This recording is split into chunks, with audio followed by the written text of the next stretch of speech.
I'm told that 130 heads of state and government have confirmed their presence at the summit. This reflects the political importance of the summit, the engagement and commitment of leaders of the world to really looking or reimagining a UN 2.0 and committing to the reforms that are needed. I think the Summit of the Future is the outcome of a long process and the collective political will of seeing the UN strengthen its power, its delivery capacity, adapt itself to the challenges of the 21st century.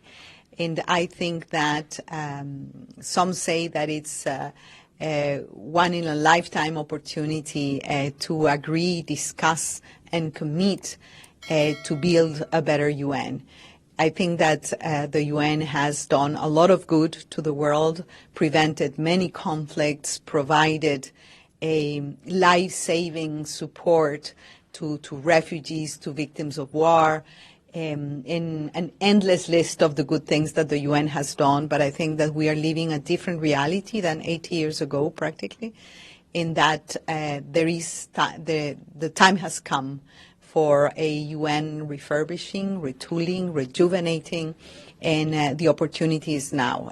We are confident that we will have a strong pact of the future that will put women and gender equality at the center, and that looks at the UN as this very complex ecosystem that is human-made, and therefore, you know, the improvements and the reforms have also need to be also led by humans, by societies, not only by governments, but societies as a whole.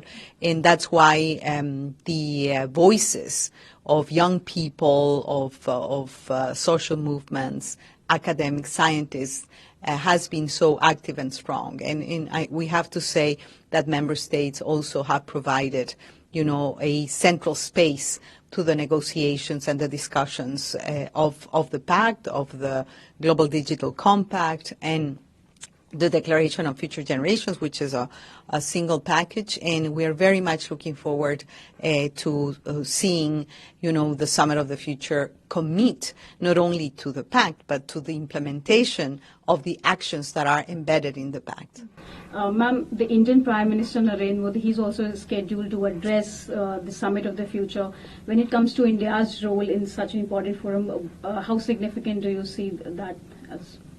Oh, of course. I'm told that 130 heads of state and government have confirmed their presence at the summit. I think that this reflects the political importance of the summit, the engagement and commitment of leaders of the world to really looking or reimagining a UN 2.0 and committing to the reforms that are needed. And it's not only the Security Council, it's, you know, the peace and security architecture, the new agenda for peace, it's the revitalization of the epicenter of the system, the General Assembly, you know, thinking about the space and the role of the environmental agenda and climate change, which was absent from the original UN Charter.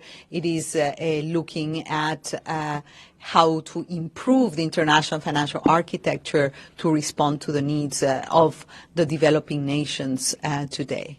Ma'am, you have also served as the President of the United Nations General Assembly, and you know India has been pushing for security reforms, and it has also been pitching for a permanent seat at UNSC. How important do you think that India should be there when it comes to having a permanent seat in the table? Well, the reform of the Security Council has been a process that is ongoing for more than 20 years. Now, the Pact of the Future includes a call and an action to reform the Security Council, and I think that there is general agreement that the Security Council should reflect the world of today, should reflect the current geopolitical landscape, and should include the voices of different regions and countries that were absent in the first design. How important is climate an agenda when it comes to the Summit of the Future? And, India has promised to cut its emission by net zero by 2070. And, Prime Minister Modi also launched the Lifestyle for Environment initiative recently. What will you say on that? Well, it's extremely important that countries of the size of India, bring forward these very, very strong commitments. We are not doing well on the climate front.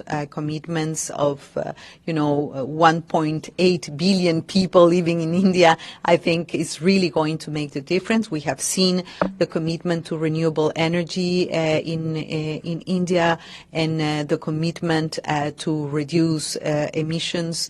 We hope to see the same among other big powers. It's extremely important that the emissions stop increasing and we can meet the Paris Agreement commitments of net zero by 2050 and reducing by half the emissions by 2030, is it?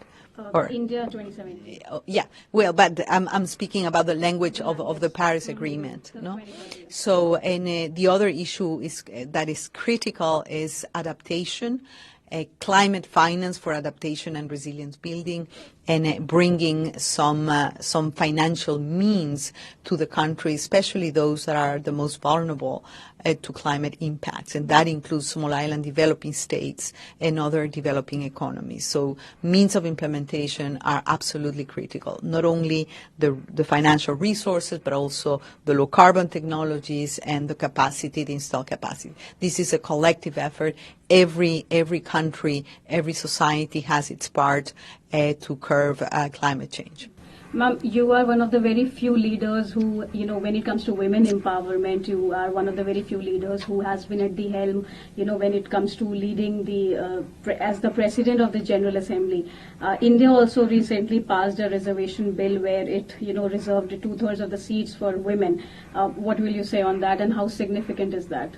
Well, I think it's very important. I am a strong believer on quotas because, of course, we should not have quotas forever, but we need quotas to close the inequality gaps in all spaces, in parliaments, in governments, in the international system. GWL Voices precisely works on that, monitors and support the idea that we need to have gender parity in positions of power of the international system. That's why we're advocating for more women as presidents of the General Assembly. In almost 80 years, I'm only the fourth woman.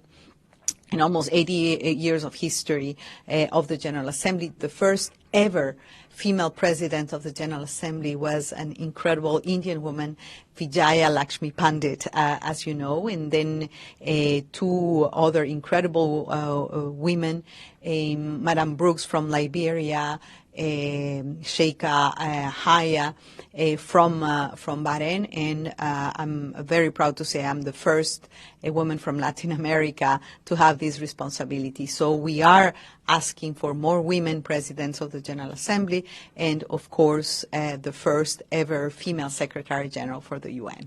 Ma'am, last question. This is the time when we are seeing two ongoing conflicts. It's Russia-Ukraine and Israel-Gaza. How much do you think this would feature during the United Nations General Assembly session? And also, India has been calling for dialogue and diplomacy when it comes to these two conflicts. What will you say on that? Well, I think that's the role of the UN. The UN should be the home of preventive diplomacy, of dialogue and international cooperation.